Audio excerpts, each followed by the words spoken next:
بسم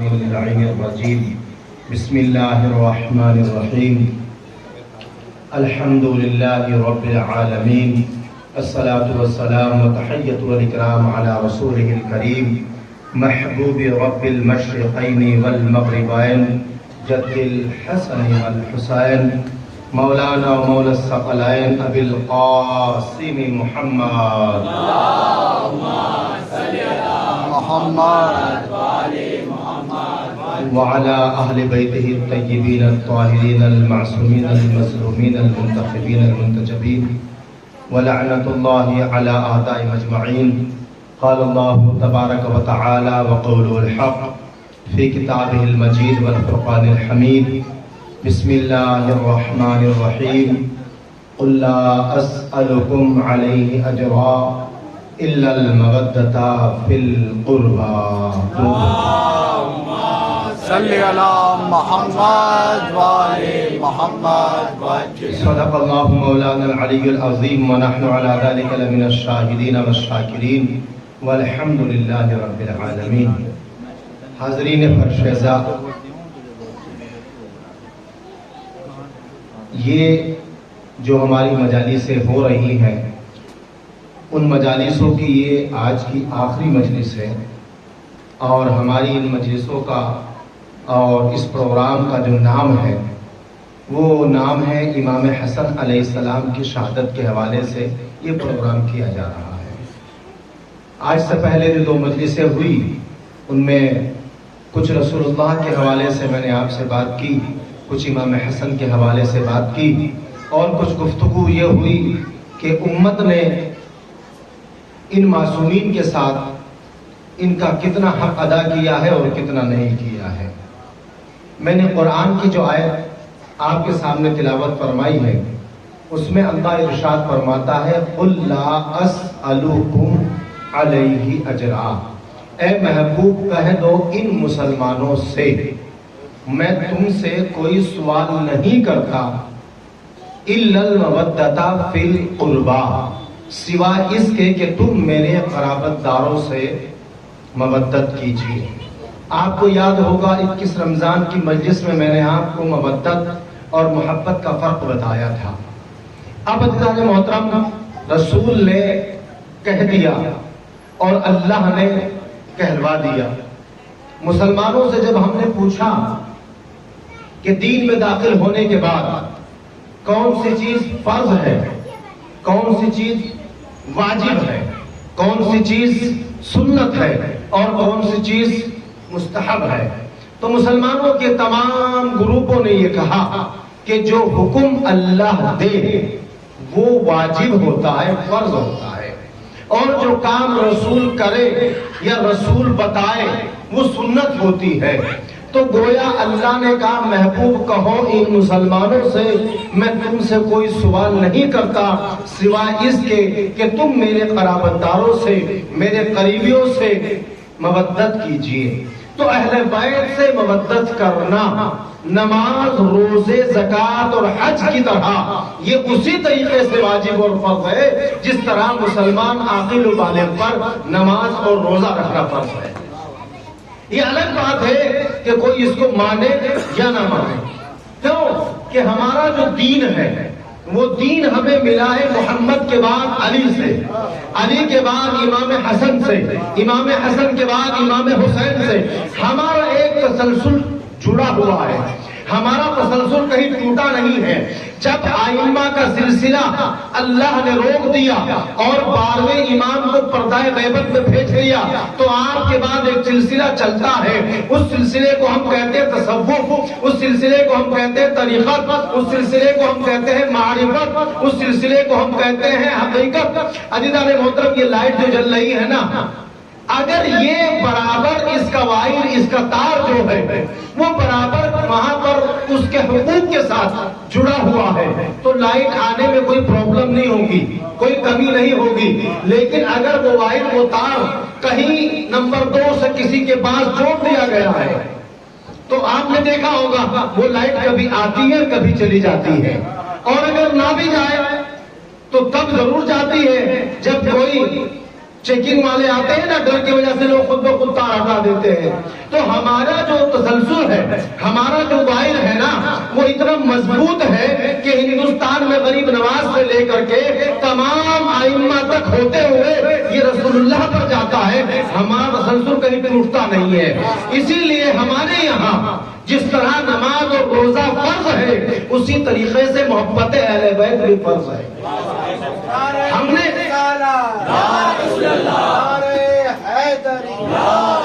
ہم نے کبھی تقابل نہیں کیا ایک دوسرے کا. وہ اور لوگ ہوں گے جو تقابل کرتے ہیں، اور کوئی مجلسوں میں پڑھتا ہے، کوئی تقریروں میں کرتا ہے. مومنوں یاد رکھو، اگر تمہارے کندھوں پر تعزیہ ہے، تمہارے ہاتھوں میں علم ہے، تمہارے ہاتھوں میں تابوت ہے، اور تم کہیں جا رہے ہیں، اگر تمہارے کانوں میں اذان کی آواز آ جائے تو اس تابوت کو سائڈ میں رکھ دو، اس تعزیے کو سائڈ میں رکھ دو، اس علم کو سائڈ میں رکھ دو. اس کو سائڈ میں رکھ کر کے سب سے پہلے اذان کی آواز سن کے نماز ادا کرو. مجھے اعتراض نہیں ہے مولوی کی اس بات پر میں یہ پوچھتا ہوں کہ اس اذان دینے والے سے یہ تو پتا کر لو کہ کبھی زندگی میں اس نے اس اذان کے بچانے والے کی تعظیم کی ہے یا نہیں. میں نماز کا منکر نہیں ہوں، میں اذان کا منکر نہیں ہوں، لیکن مجھے یہ تو بتاؤ، جو آپ اذان پر تعزیے کو رکوا رہے ہو، جو آپ اذان پر علم کو رکوا رہے ہو، بہت اچھی بات ہے. ہمیں نماز بھی ادا کرنی چاہیے، علم بھی اٹھانا چاہیے، تعزیہ بھی اٹھانا چاہیے. میں انکار نہیں کر رہا ہوں، لیکن کم از کم یہ تو دیکھ لو کہ ہمارے نبی نے جس کے بیٹوں کے ہم تعزیہ اٹھا رہے ہیں، اسی کے بیٹے، اپنے بیٹے کو رسول نے اپنے کندھوں پر اٹھا کر کے بتایا، اے لوگوں، اے کلمہ پڑھنے والوں، کبھی حسین کا تقابل نماز سے نہ کرنا. یہ دو کوڑی کا مولوی تمہیں برگلائے گا. تمہاری نمبر 2 کی، تمہاری سبتے کی کمائی سے، تمہاری حرام کی کمائی سے بنی ہوئی مسجد کی محراب میں کھڑا ہوا مولوی یہ کہے گا کہ دیکھو نماز اول ہے، حسین بعد میں ہے. اس کے منہ پر تماچا مار کر بتانا کہ جب میں نماز پڑھتا ہوں، مسجد نبوی کی محراب ہوتی ہے اور امام حسن تشریف لاتے ہیں، میں رکوع میں جاتا ہوں، امام حسن میری پشت پر آ جاتے ہیں. کبھی کبھی میں سجدے میں جاتا ہوں، امام حسن اور امام حسین میری پشت پر آ جاتے ہیں. مسلمانوں نے انصاف نہیں کیا، اپنوں نے بھی انصاف نہیں کیا.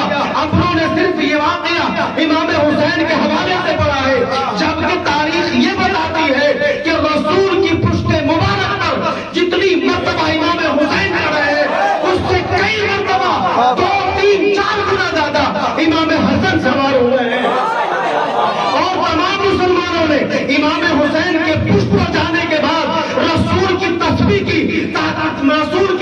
کی تعداد بتائی ہے کہ رسول کے سجدے کے عالم میں جب حسین پشت مبارک پر گئے تو رسول نے 72 مرتبہ سبحان ربی الاعلیٰ پڑھا. مسلمانوں، جب امام کا بتا رہے ہو ایک امام کا کہ 72 مرتبہ پڑھا، تو ان کے علاوہ جب امام حسن پشت پر آئے تو ان کی تعداد بھی تو بتا دو کتنی مرتبہ سبحان ربی الاعلیٰ.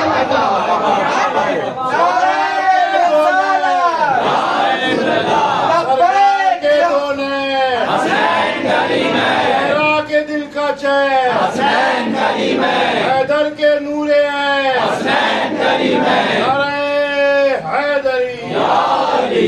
نہیں بتایا جاتا. تاریخ میں پڑھ لیں، ہمارے ہندوستان آپ کے بھوپال کے بہت قریب ہے. آپ کے اسٹیٹ کی غالباً راجدھانی ہے، کیپٹل ہے.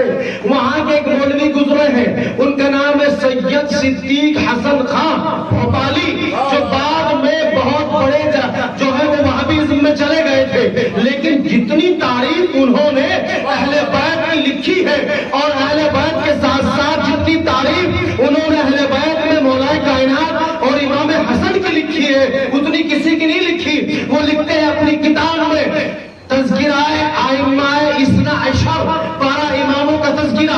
اس کتاب کے پیج نمبر 8 سے لے کر کے 28 تک وہ لکھتے ہیں کہ سب سے زیادہ رسول کی نماز میں، جو رسول کی کبھی رکوع میں کبھی سجدے میں جو رسول کی نماز میں سوار ہوئے ہیں، تو وہ سب سے زیادہ امام حسن ہوئے ہیں. اور امام حسن آتے تھے.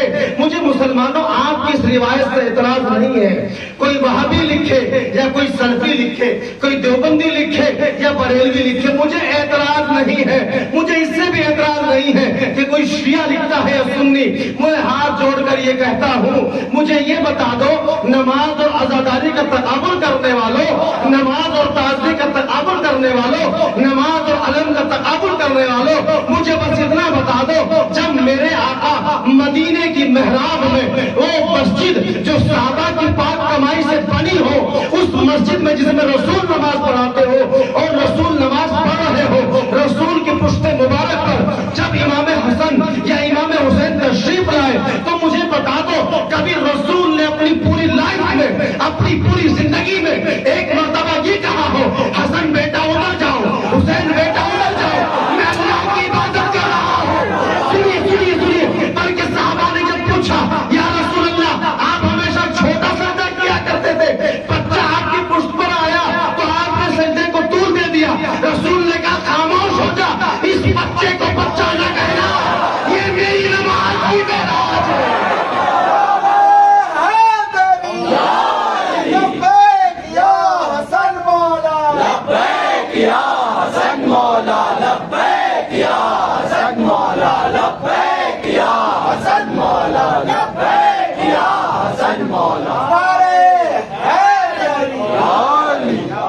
کہنا ان سے جو کہتے ہیں کہ تعزیہ اٹھائے ہوئے ہو, اذان کی سنائی آئے تو تعزیہ روک دو, علم روک دو. ان کو بتاؤ کٹنی کی نماز پڑھوانے سے پہلے, کٹنی کا تعزیہ اٹھوانے سے پہلے مدینے میں جا کر کے جاؤ, رسول سے کہو رسول تمہاری پشت پر حسین ہے, تمہاری پشت پر حسن ہے, ان کو اتار دو, پہلے نماز مکمل کرو. اگر تم رسول سے کہنے کی ہمت رکھتے ہو تو پھر ہم حسینیوں کو بھی آ کر کے ٹوکنا کہ تعزیہ اول نہیں, نماز اول ہے.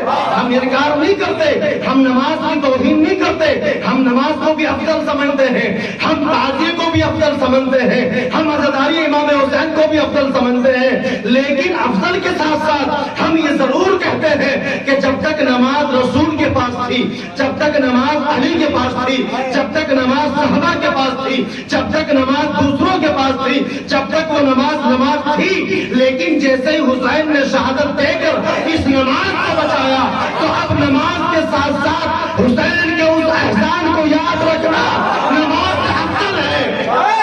یہ محمد عباس صحابی نہیں کہہ رہا ہے.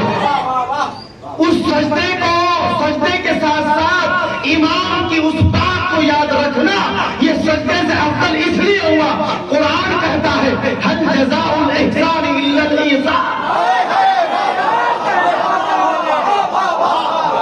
تمہاری نمازوں پر, تمہارے روزوں پر, تمہاری مانوتا پر, تمہاری انسانیت پر, تمہاری ملا گیری پر اگر کوئی احسان ہے تو کسی مکتب کا نہیں, وہ احسان ہے میرے مولا کا.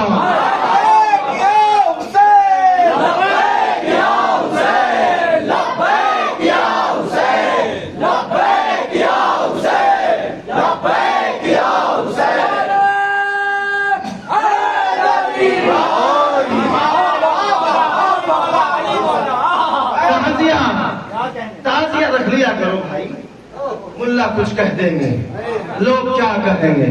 اب مجھے یہ بتاؤ, آپ نے دین لوگوں سے لیا ہے, تعزیہ والے سے لیا؟ آپ کو جنت لوگوں سے لینی ہے, تعزیہ والے سے لینی ہے؟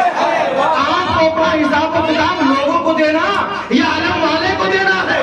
اگر جنت لوگوں سے لینی ہے تو لوگوں کی فکر کیجئے, اگر جنت امامین کریمین سے لینی ہے تو پھر ان کی رضا کی فکر کیجئے.